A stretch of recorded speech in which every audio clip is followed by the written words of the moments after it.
ડભોઈ તાલુકાના વરસાદને કારણે ખેતરોમાં મૂકેલો પાક સંપૂર્ણ ખલાસ થઈ ગયો। ડભોઈ તાલુકાના વસાઈ, અંબાવ, શંકરપુરા, થુવાવી જેવા ગામોમાં તૈયાર થયેલ પાક ખેતરમાં બાજરી, મકાઈ, ડાંગર, તુવેર, દિવેલા જેવા પાક ખેતરમાં સંપૂર્ણ પલળી ગયા છે। મોટા પાયે નુકસાન જેવો ખેડૂતો પણ સરકાર પાસે વળતર મળે તેવી માંગ કરી રહ્યા છે।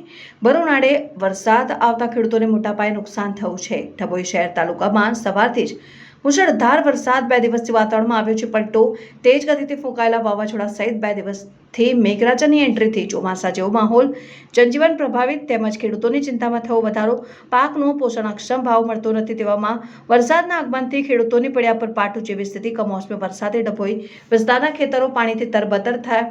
તૈયાર પાક તોડીને ખેતરમાં પથરાયેલો હતો, જેમાં વરસાદના પાણી ફરી વળ્યા। મકાઈ, તુવેર, દિવેલા, ડાંગ, બાજરી જેવા પાકોને મોટું નુકસાન। પાકને નુકસાન થતા ખેડૂતોમાં વ્યાપી નિરાશા। નુકસાનીનો સર્વે કરી સરકાર ખેડૂતો માટે રાહત પેકેજ જાહેર કરે તેવી માંગ।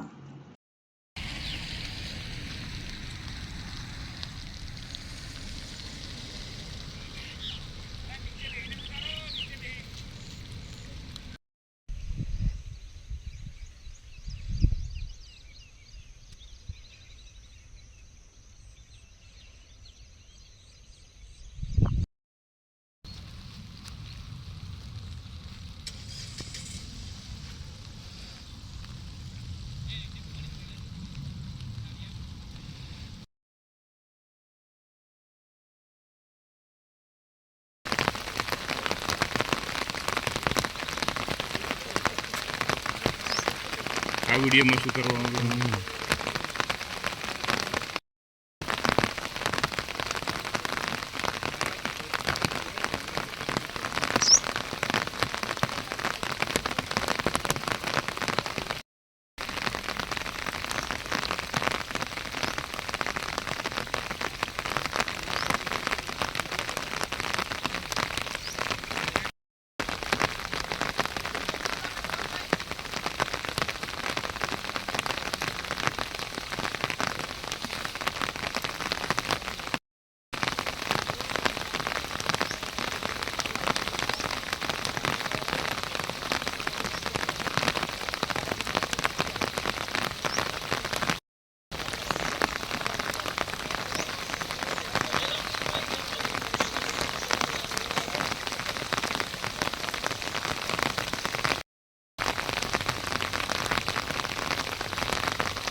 હવે વડોદરા જિલ્લામાં કમોસમી વરસાદ અને ડભોઈ તાલુકાની અંદર આજુબાજુમાં આવેલા તમામ ગામોમાં જે કમોસમી વરસાદ થયેલ છે અને ખેડૂતોને જે પાકનું નુકસાન થયેલું છે, જેવા કે મકાઈ છે, તુવેર છે, દિવેલા છે, ડાંગર છે, કે દરેક સમગ્ર પાકની અંદર આજે ખેતરની અંદર પાણી ભરાઈ ગયા છે અને પાકને જે નુકસાન થયું છે તે સરકારશ્રીને જાણ કરવા માટે ખેડૂતોની નમ્ર અરજ છે। તે માટે ખેડૂતોને સરકારી સહાય મદદરૂપે જે કંઈક વળતર આપવા જેવું હોય એ સરકાર વિચારે અને ખેડૂતોને રાહત થોડી ઘણી પણ મદદ કરે અને ખેડૂતોનું જે આજે નુકસાન પાક થઈ રહ્યું છે એની જવાબદારી સરકારની તો નથી પણ ખેડૂતોની છે અને સાથે સાથે સરકારની પણ જમીનની નુકસાનીનું સર્વે કરી આપવા સરકારશ્રીને નમ્ર અરજ છે।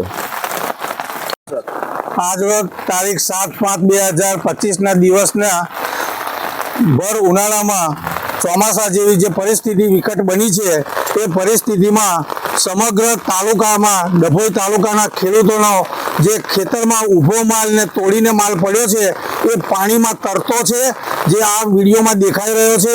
અને ખેડૂતોને પોષણક્ષમ ભાવ તો મળતા જ નથી। જે મકાઈના ભાવ 2400 હતા એ આજે ગગડીને સીધા 2000 આવી ગયા છે અને એમાંય પાછા વરસાદે જે પરેશાન કર્યા છે એમાં સંપૂર્ણ માલ પાણીમાં છે। જે આ 2 દિવસમાં મકાઈના સંપૂર્ણ ડોળા ઉગી નીકળશે તો સરકારને અમારી નમ્ર વિનંતી છે અને અરજ છે કે ખેડૂતોનો સર્વે કરાવીને મકાઈનો જે વળતર ચૂકવવા પાત્ર હોય એ ચૂકવે એવી અમે ખેડૂતો આશા અને લાગણી અનુભવીએ છીએ। અને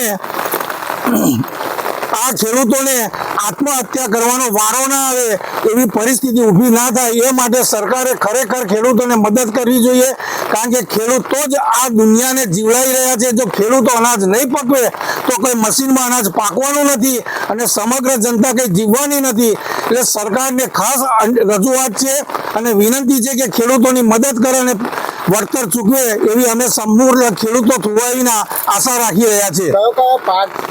આ ખેડૂતોને મકાઈ તો સંપૂર્ણ આ વિડીયોમાં દેખાઈ રહી છે, સાથે સાથે હાઇબ્રિડ જુવાર બગડી રહી છે, તુવેરોનો પાક બગડી રહ્યો છે અને દિવેલા પણ આ વિડીયોમાં ઉતારવામાં આવેલા છે. દિવેલા પણ ઢગલાને પાથરેલા પાણીમાં તરે છે. કેટલા હેક્ટરમાં આ ખેતીને નુકસાન થયું? ટોટલી હેક્ટર તો નહીં પણ થુવાઈની આશરે 3.5-4 હજાર વીઘા જમીનમાં સંપૂર્ણ માલ બગડી રહેલ છે.